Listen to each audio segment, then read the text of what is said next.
Pourquoi Dieu n'a-t-il pas détruit Satan? Dieu est saint, juste, et il déteste le mal. Alors, pourquoi Satan est-il toujours en vie? Pourquoi permet-il à son plus grand ennemi de continuer à exister et à causer de la souffrance dans le monde? Le Seigneur est tout-puissant et aurait pu le faire disparaître d'un seul mot, mais il ne l'a pas fait, il l'a laissé vivre. Pourquoi? Dans cette vidéo, nous allons répondre à cette question. La réponse n'est pas simple, mais elle se trouve dans la Bible. Aujourd'hui, vous allez découvrir pourquoi Dieu n'élimine pas Satan ni les anges déchus, et vous comprendrez en profondeur le plan éternel de Dieu. Et si vous croyez au Seigneur, laissez votre commentaire et n'oubliez pas de vous abonner à la chaîne pour plus de révélations. Avant de devenir l'ennemi de Dieu, Satan était un ange, mais pas n'importe quel ange. Dieu voulut accomplir quelque chose d'extraordinaire. De son infinie sagesse et par amour, il créa Lucifer, l'étoile brillante du matin. Son nom signifie « porteur de lumière ». C'était un chérubin, l'un des êtres célestes les plus proches de la présence de Dieu. Lucifer n'était pas seulement beau, il était le chef que les autres anges suivaient. Il était orné de pierres précieuses, rempli de sagesse et couvert de gloire. Dieu n'avait pas créé le mal, mais une perfection destinée à refléter la splendeur céleste. Mais en Lucifer, quelque chose changea. Un sentiment étrange pénétra son cœur, l'orgueil. Aveuglé par l'éclat de sa propre lumière, il laissa l'orgueil grandir en lui. Ce qui avait été son plus grand don devint ainsi sa perte. La beauté, admirée par tous, se transforma en source de sa ruine. Le désir de gloire s'empara peu à peu de lui et obscurcit ce qui était lumière. À Lucifer, adorer et servir Dieu ne suffisait plus. Une ambition démesurée occupa son cœur. Il voulait lui-même être adoré, souhaitant s'élever au rang de Dieu, ou plus haut encore. Alors il dit « Je monterai au ciel, j'élèverai mon trône au-dessus des étoiles de Dieu, je serai semblable au Très-Haut. » Lucifer cessa de vouloir servir, il voulut être adoré. Il refusa désormais de refléter la gloire de Dieu. Il désira sa propre gloire. C'est à partir de ce moment-là que l'équilibre fut brisé. Lucifer n'était plus un serviteur, il devint un rebelle. Et il n'agissait pas seul. Il persuada un tiers des anges de rejoindre sa cause. Des êtres créés pour adorer choisirent alors de se révolter contre leur créateur. Ainsi débuta la rébellion. Ce ne fut pas une guerre symbolique, c'était une lutte réelle, spirituelle, décisive. Mais attention, ce n'était pas une bataille entre égaux. Il existe une idée répétée si souvent que beaucoup y croient sans jamais la remettre en question. Cette idée évoque une éternelle bataille entre le bien et le mal. Comme si Dieu et Satan s'affrontaient à armes égales. La lumière contre les ténèbres, le ciel contre l'enfer. Mais laissez-moi vous rappeler une vérité clairement exprimée par la Bible. Dieu n'a aucun rival. Il n'y a aucun être, ni sur terre, ni au ciel, capable d'égaler le Créateur. Dieu n'est pas en guerre pour savoir s'il en sortira victorieux. Sa victoire est déjà acquise. Le faux équilibre entre le bien et le mal n'est pas biblique. C'est une distorsion venue de la philosophie, du cinéma, des récits humains, mais en aucun cas du royaume de Dieu. Satan n'est pas le côté obscur qui équilibre la balance de l'univers. Il n'est comparable ni en puissance, ni en autorité, ni en gloire. C'est une créature, et aucune créature ne saurait rivaliser avec son créateur. Quand Lucifer s'est rebellé, il n'est pas devenu un adversaire digne de Dieu. Il est devenu aussitôt un ennemi vaincu dès l'instant où il s'est détourné de la lumière. Le temps et l'issue du combat céleste avec Lucifer sont scellés par l'Apocalypse. Il y eut alors une guerre dans le ciel. Michel et ses anges combattirent le dragon. Le dragon combattit, lui et ses anges. Satan ne vient pas seul, il est suivi par toute une armée d'anges déchus. Mais face à lui se tient le défenseur du royaume, le guerrier fidèle. Michel, l'archange, le commandant céleste des armées de Dieu et le protecteur du peuple saint. Et lorsque la rébellion éclate, Michel se dresse. Tenant son épée de feu levée, il convoque les armées célestes à défendre le royaume des cieux. Derrière leur chef, les légions d'anges fidèles se rassemblent, prêtes à livrer la plus grande bataille de tous les temps. Et le résultat est déjà écrit. Mais il ne fut pas le plus fort, et il ne se trouva plus de place pour eux dans le ciel. Il fut jeté à bas, le grand dragon, le serpent d'autrefois, celui qui est appelé le diable et le Satan, celui qui égare toute la terre habitée. Il fut jeté sur la terre, et ses anges y furent jetés avec lui. Avec lui tombent tous les anges qui l'ont suivi. Lucifer n'a jamais eu la moindre chance contre le Créateur. L'accusateur fut chassé, et tous ceux qui s'étaient ralliés à lui perdirent leur demeure dans les cieux. Dieu n'a pas combattu. Dieu ne descendit jamais sur le champ de bataille. Ce furent les anges fidèles, sous le commandement de Michel, qui accomplirent son décret. Cela en dit long. Pour vaincre Satan, Dieu n'a même pas eu à bouger. Tel fut le premier jugement rendu, l'exil. Ils furent chassés hors du royaume céleste et précipités sur la terre. Avec lui, les anges déchus, autrefois brillants en présence de Dieu. Ils avancent désormais dans les ténèbres, cherchant à entraîner l'humanité dans leur chute. Lucifer serait désormais appelé Satan, l'adversaire. Pourtant, bien souvent, nous parlons de Satan, des démons et des anges déchus, comme s'ils étaient une seule et même chose. Mais ce n'est pas le cas. Car la Bible fait la distinction entre eux, et nous devons en faire autant. Alors, qui sont ces anges déchus? Ce sont des anges qui se tenaient autrefois en présence de Dieu. Ils furent créés dans la gloire, habitèrent le ciel et participèrent à la rébellion menée par Lucifer. Ainsi, quand il chuta, eux aussi chutèrent. Ils n'ont pas perdu leur nature spirituelle, ni leur intelligence, ni leur capacité à agir. Seulement leur place dans le royaume de Dieu. Mais attention, ils ne sont pas devenus des démons pour autant. Alors, qui sont donc les démons? La Bible ne décrit jamais explicitement leur origine, mais elle révèle clairement ceci. Les démons sont des esprits privés de corps. Ce sont des êtres impurs qui n'appartiennent ni au ciel ni à la terre. Sans corps, ils cherchent désespérément à en posséder un. Voilà pourquoi Jésus les expulsait des personnes possédées, car les démons ont besoin d'entrer dans un corps pour agir. Dans l'évangile de Luc, Jésus libère du démon l'homme de la région des Gadaréniens, et il le suppliait de ne pas leur ordonner de s'en aller dans l'abîme. Il supplie qu'on les laisse entrer dans un troupeau de porcs. Cela révèle clairement leur réalité. Ils errent, recherchent et possèdent. Les anges déchus, eux, n'ont pas besoin d'un corps. Leur rang diffère, puisqu'ils proviennent de l'ordre céleste. Ils conservent une hiérarchie, une structure, une influence. Ils ne dérivent pas sans but, mais agissent avec organisation. Paul l'exprime clairement. En effet, ce n'est pas contre le sang et la chair que nous luttons, mais contre les principats, contre les autorités, contre les pouvoirs de ce monde de ténèbres, contre les puissances spirituelles mauvaises qui sont dans les lieux célestes. Ces principautés et ces puissances sont des anges déchus. Ils prennent position, agissent avec stratégie, et leur chef, Satan, n'a pas perdu son trône de ténèbres. Cette distinction est essentielle, car si les démons s'attaquent aux individus, les anges déchus, eux, influencent des systèmes entiers, des royaumes, des structures, des gouvernements, des cultures. Mais c'est ici que beaucoup s'étonnent. Pourquoi Dieu le permet-il? Pourquoi ne les a-t-il pas détruits? Ils ont seulement été précipités sur la terre. Depuis lors, le champ de bataille n'est plus dans le ciel. Désormais, il est ici. Plusieurs explications existent. Tout d'abord, comprenons une vérité essentielle. Les esprits ne meurent pas comme la chair meurt. Jésus lui-même l'a affirmé. Dieu est esprit. Et il faut que ceux qui l'adorent en esprit et en vérité. Cela signifie qu'ils ne possèdent pas de corps physique semblable au nôtre. Ils ne sont donc pas soumis à la mort telle que nous la connaissons. Satan ne peut être détruit de la même manière qu'un être humain. Il ne peut tout simplement pas cesser d'exister. Sa nature est spirituelle. Or, le monde spirituel n'obéit pas aux lois qui gouvernent le monde matériel. Mais il y a quelque chose de plus profond encore à comprendre.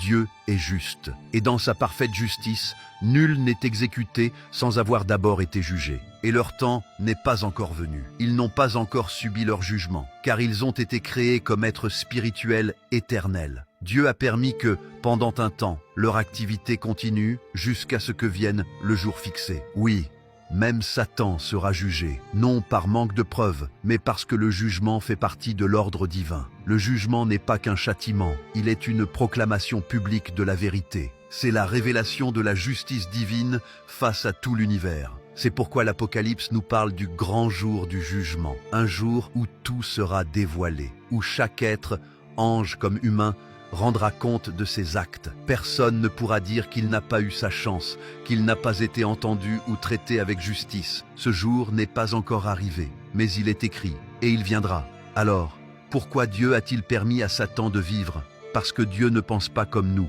Nous voulons des solutions immédiates. Nous voudrions que le mal disparaisse tout de suite, mais Dieu n'improvise pas. Tout ce qu'il fait, il le fait avec un but précis.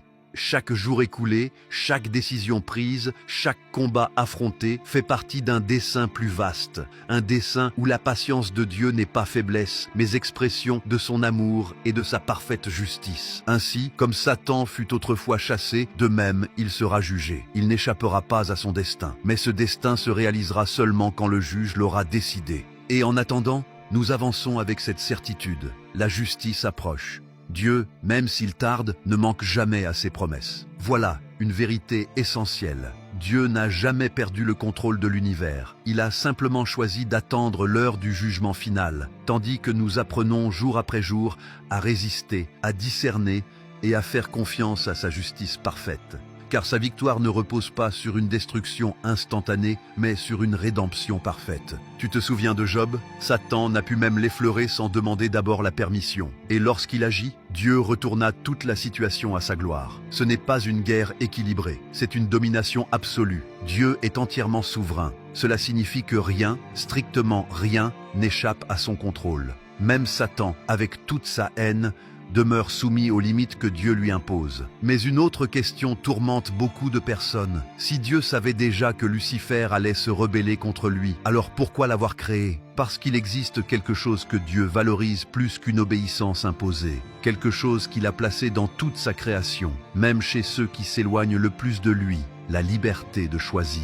Le libre arbitre n'est pas une permission accordée pour pécher, c'est la preuve même de son amour. Dieu n'a jamais voulu fabriquer des machines. Il ne nous a pas conçus comme des marionnettes, ni programmé les anges en robots sans volonté propre. Dieu a désiré que ses créatures, absolument toutes, soient libres de décider. Et oui, cela inclut Satan, ainsi que les anges qui l'ont suivi. Et toi aussi. Et moi, la grande question demeure. Pourquoi Dieu a-t-il accordé la liberté même à ceux dont il savait qu'ils pourraient se rebeller? La réponse est profonde parce que sans liberté, l'amour n'existe pas. L'amour ne s'impose pas, il ne s'exige pas, ne se force jamais. Par définition, l'amour doit être choisi librement. Et si Dieu nous avait obligés à l'aimer, il ne serait plus un père, mais un dictateur. Ainsi, lorsqu'il a créé les anges, il leur a donné le libre arbitre. Et lorsqu'il a créé l'être humain, également, il voulait une véritable relation, non une obéissance sans âme. Bien sûr, cela signifiait prendre le risque que quelqu'un décide de s'en éloigner, que quelqu'un dise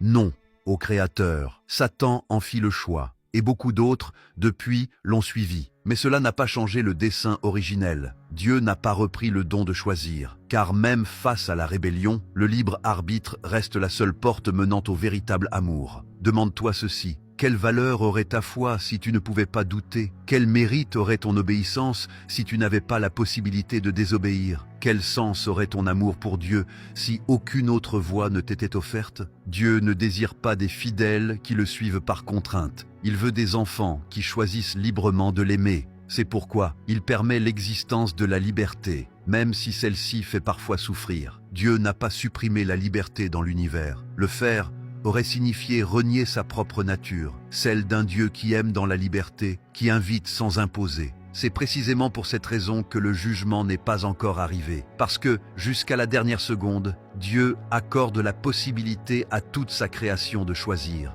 Il attend, parce que l'amour, c'est attendre. Et parce que le véritable amour ne peut naître qu'en présence d'une liberté de refus. Imagine un instant, Dieu offre le libre arbitre à ses créatures, mais à l'instant où l'une d'entre elles l'utilise pour se rebeller, il l'anéantit aussitôt. Cela serait-il juste? Serait-ce cohérent avec son caractère? Ici se pose une des questions les plus délicates du sujet. Dieu pourrait-il reprendre ce qu'il a lui-même donné? La liberté de choisir? Le libre arbitre n'est donc pas un simple détail théologique. Il constitue une composante essentielle du plan divin. Si Dieu avait éliminé Satan immédiatement après sa rébellion, il aurait en pratique annulé cette liberté qu'il avait lui-même offerte. Ce serait comme dire « Tu es libre, mais si tu ne choisis pas ce que j'attends de toi, tu meurs sur le champ ». Ce n'est pas de la liberté, c'est une manipulation déguisée en choix. C'est ici que beaucoup trébuchent. Ils s'attendent à ce que Dieu agisse comme un juge humain. Sanction immédiate, justice expéditive, problème rapidement réglé. Mais Dieu ne raisonne pas comme nous. Sa justice ne connaît pas d'impulsivité. Sa sainteté ne réagit jamais par désespoir. Dieu ne punit pas par réflexe. Il juge toujours dans un but précis. Voilà pourquoi il n'anéantit pas Satan, ni les anges qui s'étaient rebellés avec lui. Car les supprimer aurait signifié retirer toute signification au libre arbitre. À quoi bon offrir une liberté si chaque mauvais choix entraîne une destruction immédiate? Dieu respecte même les décisions qui l'offensent profondément. Cela ne signifie pas qu'il les approuve, cela signifie simplement qu'il reste fidèle à son dessein. Voici l'un des mystères les plus difficiles à accepter. La liberté que Dieu accorde peut aussi conduire au chaos. Cependant, il continue de l'offrir. car son amour ne cherche pas à te contrôler, il veut te transformer. Et la véritable transformation ne peut avoir lieu que lorsque tu choisis Dieu par conviction, jamais par peur. Si Dieu avait détruit Satan immédiatement, le reste de la création n'aurait rien appris. Il y aurait eu de la crainte, mais pas de fidélité, de l'obéissance, mais pas d'amour. Un châtiment instantané aurait produit le silence, mais non la sainteté. Une obéissance contrainte, mais non la rédemption. Or Dieu ne veut pas d'un ciel peuplé d'êtres obéissants sous l'emprise de la peur. Il souhaite un royaume rempli d'enfants transformés par la grâce. Alors serait-il possible qu'il y ait un dessein caché ? Serait-il concevable que Satan lui-même serve d'instrument ? Cette idée peut nous sembler difficile à accepter, pourtant elle est biblique. Lorsqu'on l'observe avec les yeux de l'esprit, une vérité se révèle. Et si Satan, même dans sa rébellion, servait encore un dessein au cœur du plan divin ? Non que Dieu approuve ses actions, non que Dieu tolère sa méchanceté, mais simplement parce que Dieu, dans son infinie souveraineté, peut prendre ce que l'ennemi utilise pour détruire et l'employer comme un outil destiné à sa gloire. Et le meilleur exemple de cela, c'est Jésus. Dès le début de son ministère, Satan fut présent. Pas comme un allié, mais comme un obstacle, comme une épreuve, comme un feu purificateur. Jésus fut conduit au désert par l'Esprit Saint afin d'y être tenté. Pendant 40 jours, Satan vint lui faire face. Il lui offrit du pain lorsqu'il eut faim. Il lui proposa la renommée, le pouvoir, la domination, tout ce que le monde adore. Mais Jésus ne céda pas. Il répondit par la parole, il est écrit. Il résista à chaque tentation en restant ferme. Par là même, il affirma clairement une chose, il était le seul digne. Car seul celui qui a vaincu la tentation peut porter le péché du monde. Pour nous sauver, Jésus devait mener la vie que nous étions incapables de vivre, puis accepter de mourir à notre place, chargé de nos fautes. En surmontant la tentation de Satan, Jésus prouva qu'il était bien cet agneau sans défaut. Et si la tentation au désert n'était pas une interruption dans le plan, mais plutôt une partie essentielle de ce plan, Satan pensait affaiblir Jésus. Mais en réalité, il certifiait son autorité, car ni la faim, ni le pouvoir, ni la gloire du monde ne pouvaient détourner le Fils de Dieu de sa mission. Et plus tard, à nouveau, dans les derniers jours de Jésus, Satan réapparaît. Cette fois, c'était dans le cœur de Judas, le disciple qui allait le trahir, celui qui livrerait le Messie pour quelques pièces d'argent. Alors Satan entra en Judas, celui qu'on appelle Iscariote, et qui était du nombre des 12. C'est lui qui sema le germe de la trahison. Lui qui précipita Jésus vers le Golgotha. Mais voici ce qui est troublant. Comment Jésus aurait-il donné sa vie pour les péchés du monde, si personne ne l'avait livré? Comment y aurait-il eu la croix sans la trahison? Et comment y aurait-il eu rédemption sans la croix? Une fois encore, Dieu utilise le pire de l'ennemi pour l'intégrer à son dessein éternel. Non parce que le mal serait bénéfique, mais parce que Dieu peut se servir même de son adversaire pour accomplir son plan parfait. Dieu a permis que Satan subsiste car, même dans sa méchanceté, le diable finit sans le vouloir par servir les desseins divins. Cela ne fait pas de Satan un serviteur fidèle, mais bien un ennemi vaincu, qui aide malgré lui à réaliser le plan qu'il croyait détruire. Voici alors une leçon pour chacun de nous. Rien de ce que l'ennemi dirige contre toi n'échappe au contrôle de Dieu. Ni la tentation, ni la trahison, ni la douleur. Tout peut être racheté. Tout peut être utilisé, car les desseins de Dieu ne connaissent aucune faille. Même les souffrances que nous traversons entrent dans ses plans, bien que sur le coup, elles nous paraissent injustes et incompréhensibles. Dans ces blessures profondes, dans ces moments où tu t'es demandé « Où est Dieu maintenant ?» Il était là, utilisant même ta douleur dans une histoire plus vaste, dont tu ne vois pas encore toute l'étendue. Cela t'est-il arrivé? As-tu vécu quelque chose qui semblait injuste ou incompréhensible, mais qu'avec le temps tu as compris que Dieu avait transformé en bénédiction? Raconte-nous ton expérience dans les commentaires. Ton histoire peut éclairer d'autres personnes et ton témoignage devenir le signe qu'ils attendaient. Souviens-toi, l'ennemi blesse, mais Dieu transforme. Pourtant, il existe un mot qui traverse toute la Bible, du début à la fin. Une parole qui définit Dieu au-delà du jugement, au-delà de la puissance, au-delà même du ciel, l'amour. Jésus l'expliqua clairement à travers l'une des paraboles les plus touchantes, celle du fils prodigue. Un père avait 2 fils. L'un d'eux exigea son héritage avant l'heure et partit loin. Il gaspilla tout, son bras très bas. Et pourtant, lorsqu'il décida finalement de revenir, le père ne le repoussa pas. Il l'attendait, de loin, les bras grands ouverts. Voilà qui est Dieu. Et voici que surgit une question profonde. Ce même amour n'aurait-il pas pu s'étendre aussi aux anges déchus? Nous n'en savons rien de certain. La Bible ne dit pas clairement s'ils peuvent regretter, mais elle révèle une chose. Dieu ne les a pas détruits, et cela en dit déjà beaucoup. Car si Dieu était seulement justice immédiate, le jugement serait tombé à l'instant même. Or, ce ne fut pas le cas. Les anges déchus furent expulsés, mais ils continuèrent d'exister. Et cela ne peut signifier qu'une seule chose. Dieu a choisi d'attendre. Est-ce de la compassion, de la patience, de l'amour? Peut-être un peu de tout cela à la fois. Car l'amour de Dieu ne se limite pas à ceux qui lui obéissent. Jésus a dit « Aimez vos ennemis, afin d'être les enfants de votre Père qui est aux cieux. » Et il ajouta « Il fait lever son soleil sur les méchants comme sur les bons, et il envoie la pluie aussi bien sur les justes que sur les injustes. » Dieu n'élimine pas automatiquement celui qui lui faillit, car son amour ne dépend pas de nos performances. L'amour de Dieu transforme réellement. Or, pour transformer, il faut parfois savoir attendre. Jusqu'à présent, nous avons parlé de la patience de Dieu, de son amour qui attend, de sa justice qui ne s'exerce jamais sous le coup de l'impulsion. Cependant, cela ne veut pas dire que le jugement n'arrivera jamais. Il arrivera. Dieu n'est pas indifférent au mal. Il ne ferme pas les yeux devant la rébellion. Il ne laisse aucune chose sans dénouement. Simplement, Dieu a fixé un temps pour chaque chose, et le jugement final est déterminé par une précision éternelle. La Bible le précise clairement. Dieu n'a pas épargné les anges qui avaient péché, mais il les a précipités dans l'abîme, les livrant aux chaînes des ténèbres pour être gardés en vue du jugement. Approchez-vous de lui, pierre vivante, rejetée par les humains, certes, mais choisie et précieuse aux yeux de Dieu.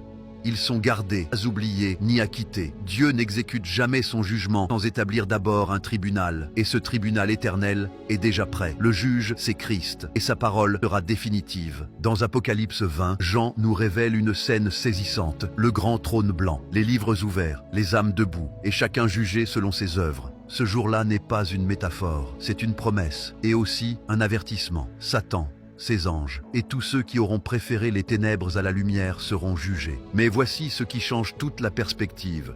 La fin ne signifie pas seulement châtiment, elle est aussi restauration. Dieu ne veut pas simplement anéantir le mal, il veut rétablir l'ordre, purifier ce qui a été souillé, restaurer ce qui a été brisé et guérir ce qui a été blessé. Le jugement de Dieu est un acte de sainte justice. C'est l'instant où tout ce qui est caché sera dévoilé, où tout ce qui est tordu redeviendra droit, et où tout genou ploiera. Ce jour viendra, et Satan n'y échappera pas. L'ennemi qui a semé la division, la mort et la destruction sera vaincu publiquement, définitivement, pour l'éternité. Après tout ce que nous avons vu, après avoir compris pourquoi Satan est toujours vivant, pourquoi Dieu ne l'a pas détruit, et pourquoi tout obéit à un dessein supérieur, voici une vérité que ton cœur doit retenir. La victoire est déjà écrite. Nous n'attendons pas pour savoir si Dieu va gagner. Dieu a déjà gagné. À la croix, Jésus n'a pas seulement vaincu le péché, il a triomphé de l'ennemi. Cela signifie que Satan est déjà vaincu. Il attend simplement sa sentence finale. Le monde peut sembler sombre, le mal semble dominer, mais tout cela est temporaire. Rien de ceci ne modifie l'issue finale. Christ règne, son trône ne tremble pas, sa promesse ne faillit jamais. Et toi, si tu es en lui, tu prends aussi part à cette victoire. Non en spectateur, mais en héritier, en tant qu'enfant, en tant que membre du corps de Christ, debout et solide alors que l'ennemi s'écroule. Ce qui avait débuté par une simple question « Pourquoi Dieu ne détruit-il pas Satan ?» nous a conduits à découvrir une vérité encore plus grande. Dieu n'a pas encore détruit l'ennemi car il avait un plan. Un plan où se révèle son amour, sa patience, sa justice et son parfait contrôle. Et ce plan n'est pas terminé. Le jugement viendra, la restauration sera totale. Le royaume de Dieu sera établi pour toujours. Toutes les larmes seront essuyées. Il n'y aura plus ni mort, ni cri, ni douleur. Car ce que Dieu a commencé, il l'achèvera. Et il le fera dans une victoire glorieuse. Amen. Si cette vidéo t'a aidé à mieux comprendre le plan divin, clique sur j'aime. Cela permettra à d'autres croyants d'en profiter. Et pense à la partager avec ceux que tu aimes. Si tu souhaites mieux connaître l'histoire de Lucifer, tu dois absolument regarder cette vidéo qui apparaît à l'écran. C'est l'histoire complète de la création et de la chute de Lucifer, que des millions de croyants ont déjà visionné. Si tu ne l'as pas encore vue, clique sur la vidéo. Sois béni, toi et ta famille.